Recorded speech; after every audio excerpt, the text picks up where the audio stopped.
Bonjour, c'est avec plaisir qu'aujourd'hui je vous partage un nouveau patron. Il est gratuit, je vous montre comment coudre une jolie pochette pour y ranger des lunettes ou votre téléphone portable. C'est très facile et rapide à coudre pour un débutant. J'ai rembourré avec de la ouatine épaisse en rouleau.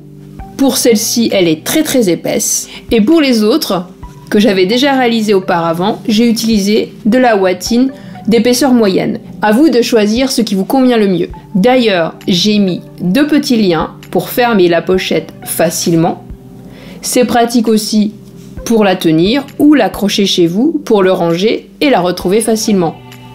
Cette création, je l'ai personnalisée avec du flex. J'ai une découpeuse chez moi. D'ailleurs, je vous ai déjà parlé de cette technique lors d'un tutoriel pour personnaliser son accroche tétine. Cliquez sur le lien si vous voulez en savoir plus. À tout moment de la vidéo, vous pouvez la liker. Un petit pouce bleu, ça fait toujours super plaisir. Vous pouvez aussi la commenter, j'aime lire ce que vous écrivez. N'hésitez pas à vous abonner à ma chaîne YouTube si ce n'est pas encore fait. Sachez quand vous regardez les publicités en entière, vous participez à financer mes prochains tutoriels, à acheter des matières premières, des tissus, et aussi héberger mon blog et j'en passe. Surtout montrez-moi vos réalisations. Partagez vos photos en indiquant #AtelierLaska dans vos publications. Et bien évidemment, si vous en avez l'occasion, vous pouvez aussi partager les tutoriels que vous préférez de ma chaîne YouTube. Un grand merci pour votre soutien. L'aventure continue grâce à vous. Vous voulez savoir tout ce dont vous avez besoin pour réaliser cette jolie idée créative? Alors, c'est parti!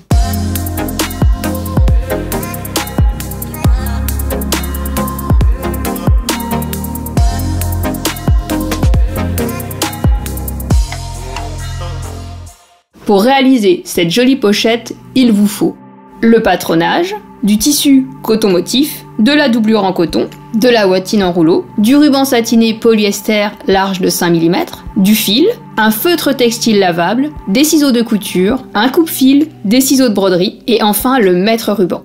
Pour fermer cette pochette, il vous faut 2 rubans de polyester. Je vous conseille fortement cette matière car on peut rapidement obtenir une jolie finition sur les bords en brûlant les extrémités. Je vous montre ça. Je mesure la longueur de mes rubans. J'ai besoin de 45 cm. Je trace un repère, je coupe, il vous faudra en couper un autre. Placez le ruban côte à côte et hop, coupez. Je brûle les extrémités du ruban pour éviter qu'il s'abîme. Comme c'est du polyester, je peux utiliser cette astuce. Avant de commencer à coudre cette pochette, je vais vous montrer tous les éléments que j'ai coupés et donc que vous aurez besoin. J'ai une grande pièce en tissu motif. J'indique les repères pour poser la ouatine. Ici, c'est le milieu. La doublure est donc plus courte. Ici, c'est le milieu. Et j'ai mes 2 repères pour créer une ouverture. Les 2 rubans coupés précédemment et enfin la ouatine dont les dimensions sont identiques à la doublure. Et voilà, on peut enfin commencer à coudre cette pochette. On va commencer par le haut. C'est très simple, je vous montre ça. J'ai ma doublure et ici l'endroit du tissu motif. Je pose la doublure sur le tissu hibou. Je vais assembler cette longueur à 1 cm. Je place mon tissu sous le pied presseur et je démarre par un point d'arrêt. Je couds à 1 cm du bord. Et je finis par un point d'arrêt.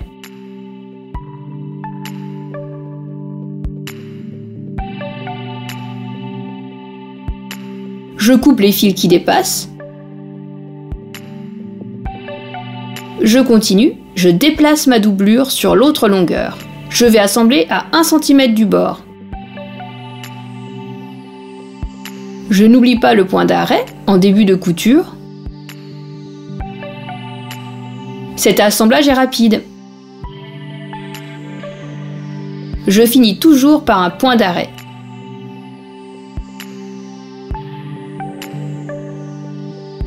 Je coupe encore les fils qui dépassent. Maintenant, on va assembler les côtés de la doublure à 1 cm du bord. On ne doit surtout pas oublier de laisser une ouverture dans la doublure pour doubler cette jolie pochette. Cette longueur, je la bascule sur l'autre. Les lignes de couture doivent être alignées. j'épingle. Mes valeurs couture sont bien à l'opposé. J'épingle et je vérifie que les valeurs couture sont à l'opposé. Je vais assembler cette partie. Ici, je ne couds pas, c'est l'ouverture. Je couds à partir de ce repère et sur toute la longueur du tissu motif. Pour ce côté, je couds toute la longueur à 1 cm du bord. Sur la machine, je commence par la petite longueur. Je fais un point d'arrêt en début et fin de couture.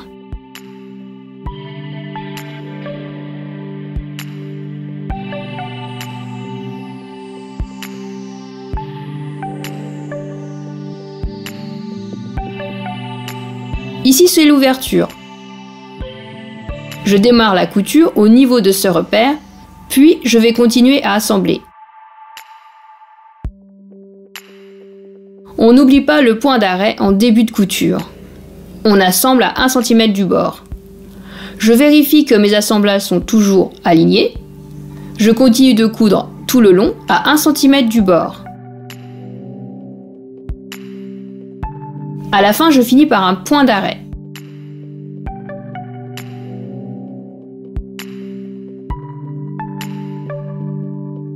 Je continue l'autre côté. Je commence toujours par la doublure. C'est facile, je couds à 1 cm du bord. Je fais un point d'arrêt en début de couture. Cela évite que la couture craque. À ce niveau, je vérifie que les coutures sont bien alignées.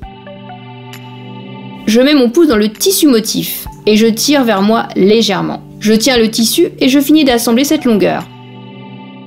Je termine par un point d'arrêt.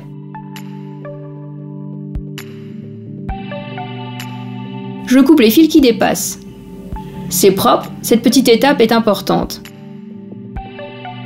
J'ai donc cousu en laissant une ouverture toujours à 1 cm du bord. L'autre côté, c'est juste cousu à 1 cm, bien droit. Une fois qu'on a assemblé les côtés, je pose la pièce de watine sur le tissu motif. Je trouve que c'est plus simple.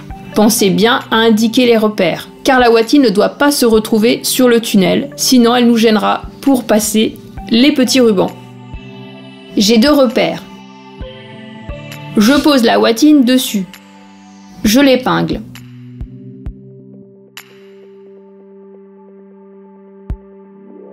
Je retourne le tissu. J'ai aussi mes 2 repères. J'épingle ma watine. Elle est bien posée.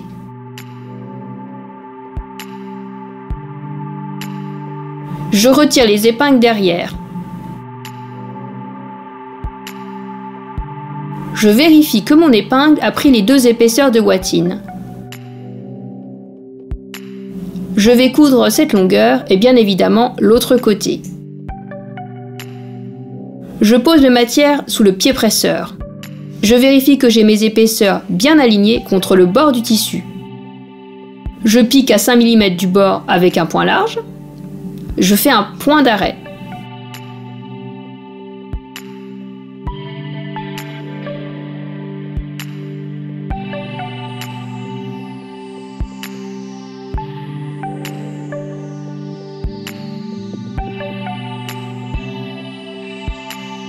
Je fais de même de l'autre côté. Je commence toujours par un point d'arrêt et je pique à 5 mm du bord. Je finis par un point d'arrêt.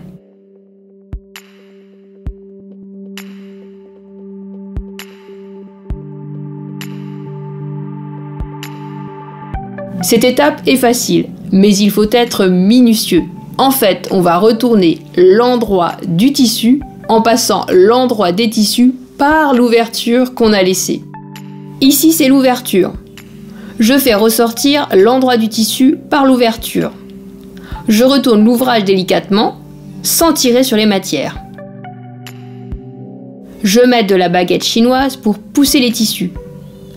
Je mets en place la pochette. Je m'occupe des angles de la doublure. Je rentre la doublure dans le pochon et je la mets en place. Je mets ma main dedans. Je fais ressortir les angles du tissu motif. Je mets bien en place la partie haute.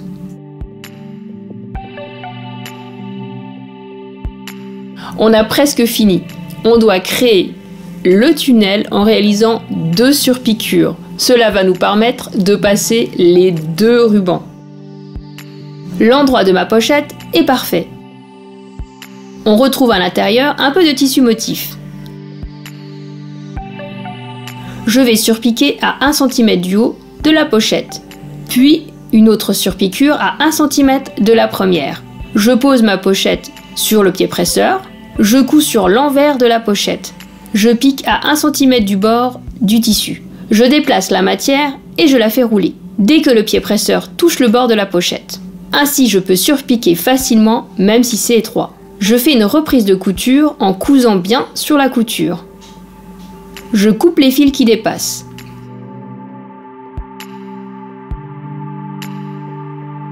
Je dois coudre à 1 cm du bord. Si besoin, je déplace l'aiguille à gauche, c'est plus facile. Et je couds tout le long pour former mon tunnel.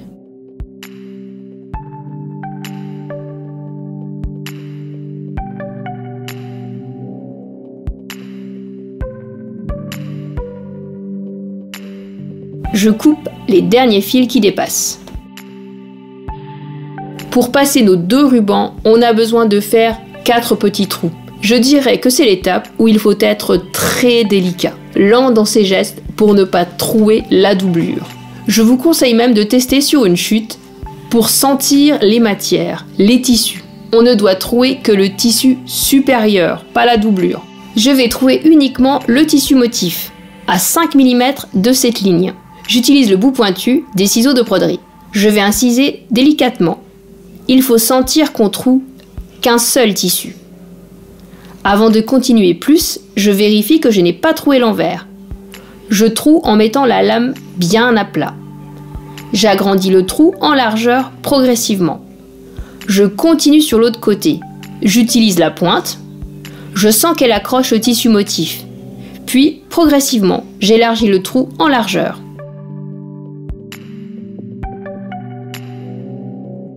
Pour passer les rubans dans le tunnel, je prends une épingle à nourrice. Comme ce tunnel est très étroit, je prends une épingle à nourrice très fine, car je trouve que c'est très joli d'avoir un tunnel très fin. Parfois, vous avez des épingles à nourrice très fines quand vous achetez des nouveaux vêtements. N'hésitez pas à les garder. Moi, je les accroche sur ma petite tortue. J'ai besoin d'une épingle à nourrice fine. Je l'accroche à l'extrémité du ruban. Ce côté peut facilement s'ouvrir. Je préfère utiliser l'autre côté pour enfiler le ruban dans le tunnel. Je passe dans le trou que j'ai fait. On y va en douceur pour ne pas ouvrir l'épingle.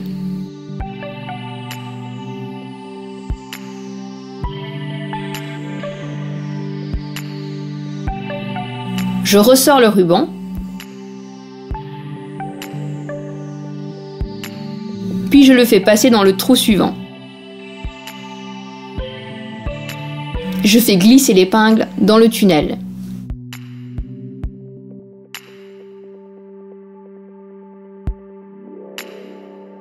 Ça y est, le ruban sort du trou. Je retire l'épingle. Je peux couper le bord s'il est trop abîmé. Moi, je fais un double nœud.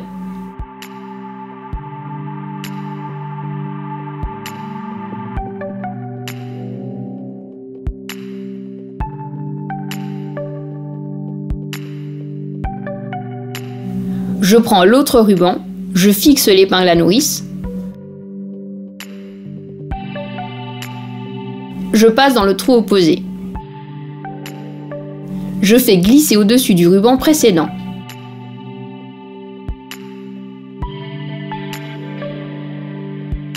Je tire un peu sur le ruban. Je passe dans l'autre trou. J'ai presque fini.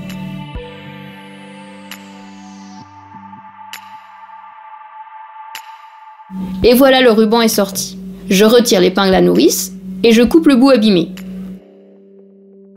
Je brûle l'extrémité et je peux faire aussi les deux autres bouts.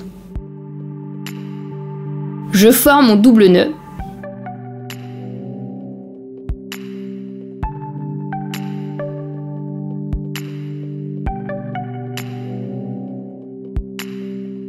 Je coupe l'autre côté, c'est trop long, et je brûle les extrémités.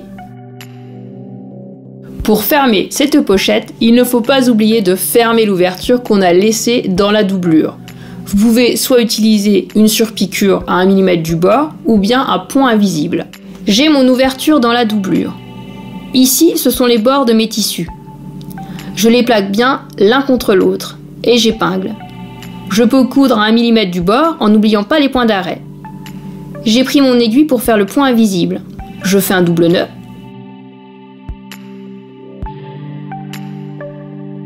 Et je commence. Je passe l'aiguille dans le bord du tissu. Et je repasse dedans pour fixer. Puis je passe les fils dans la ligne du bord du tissu. Pareil en face et ainsi de suite. C'est facile, il suffit de s'exercer un peu. On doit réaliser une échelle. Le point invisible est plus esthétique.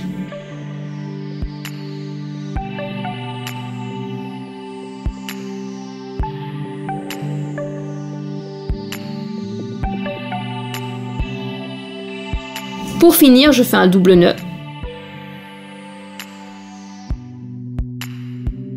Je passe l'aiguille à l'intérieur du tissu et je ressors.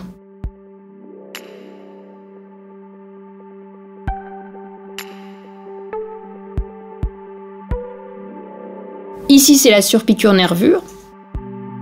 Et là, le point invisible. Voilà une super pochette pour ranger ses lunettes, rapide à coudre en plus. On peut même y ranger un téléphone portable.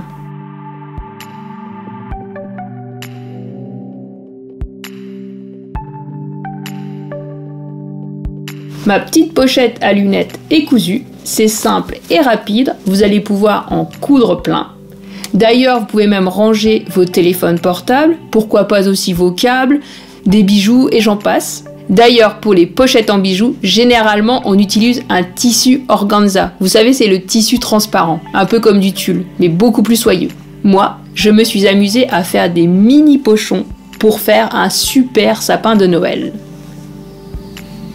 C'est un calendrier de l'Avent. En fait, il est pour mon fils. Comme je vis dans un appartement et que je n'ai pas beaucoup de place au sol, j'ai eu l'idée de créer un sapin de Noël qui fait office de calendrier de l'Avent pour mon fils, et dans mon salon j'en ai fait un lumineux. Si vous avez envie d'apprendre à le réaliser, je vous partagerai le tuto pour Noël. Commentez la vidéo, suivez-moi. J'aime vous partager des tutoriels quand vous montrez aussi de l'intérêt. J'avoue que je suis super contente car vous commentez de plus en plus mes vidéos. Si vous ne saviez pas, je travaille des petits patrons sur ma petite boutique. Ils ne sont pas chers, à moins de 2 €. Vous pouvez faire un petit tour. Cela vous permet aussi de soutenir ma passion.